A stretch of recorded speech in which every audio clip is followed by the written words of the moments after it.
पोंछने का आपने काम किया, उस गरीब के घर में रोटी मिल सके इसकी व्यवस्था की, उसके घर में अच्छा सा शौचालय हो जाए और वो जीवन इज्जत के साथ जी सके, इसलिए परिवर्तन आपने ला करके दिखाया है।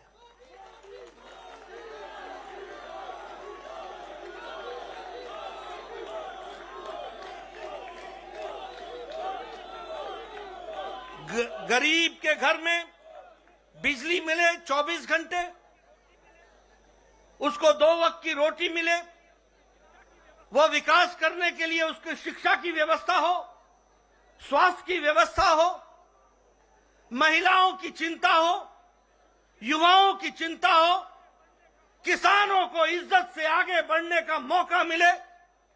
ये सारी नीतियों को आपने प्रतिपादित किया है।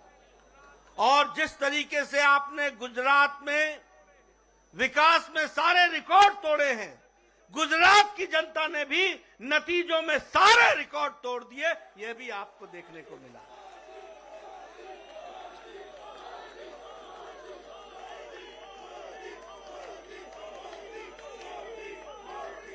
हमें मालूम है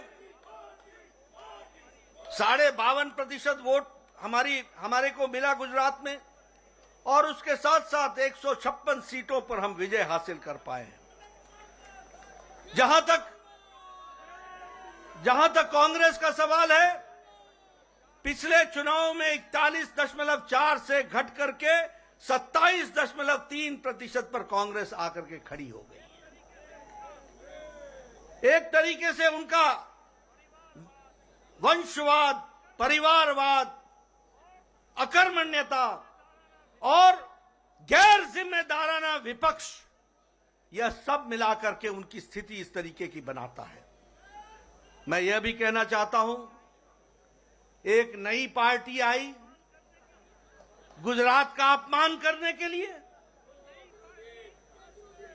वो नई पार्टी क्या करती थी?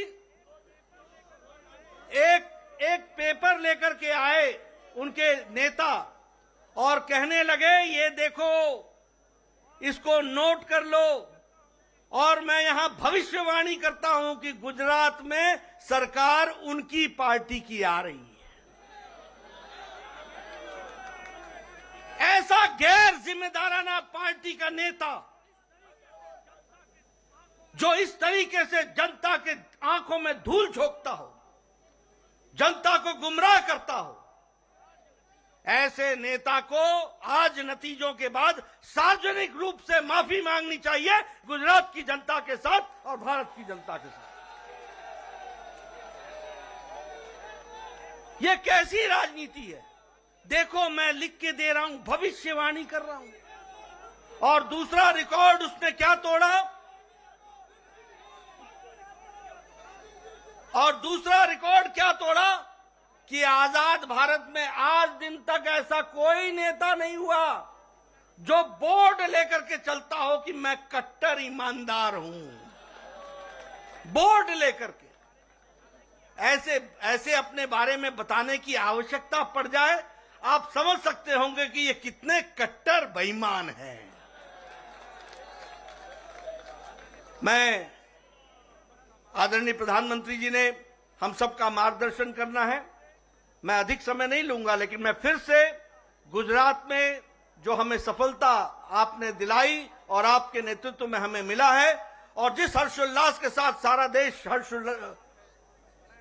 हर्षोल्लास के साथ है, मैं आपको भी बधाई देता हूं और आदरणीय मोदी जी का अभिनंदन करता हूं, स्वागत करता हूं।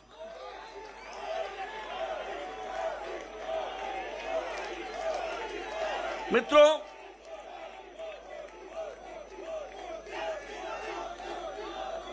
मैं हिमाचल प्रदेश के बारे में भी कहना चाहता हूं। हिमाचल प्रदेश के मैं कार्यकर्ताओं को बधाई देता हूं, अथक प्रयास उन्होंने किया, बहुत मेहनत की। यह ठीक है कि हमें सफलता नहीं मिली, लेकिन यह भी ध्यान रखना चाहिए कि राज जरूर बदला, लेकिन साथ में राजनीति के रिवाज भी बदले। पहले जब पार्टियां बदलती थी तो 5%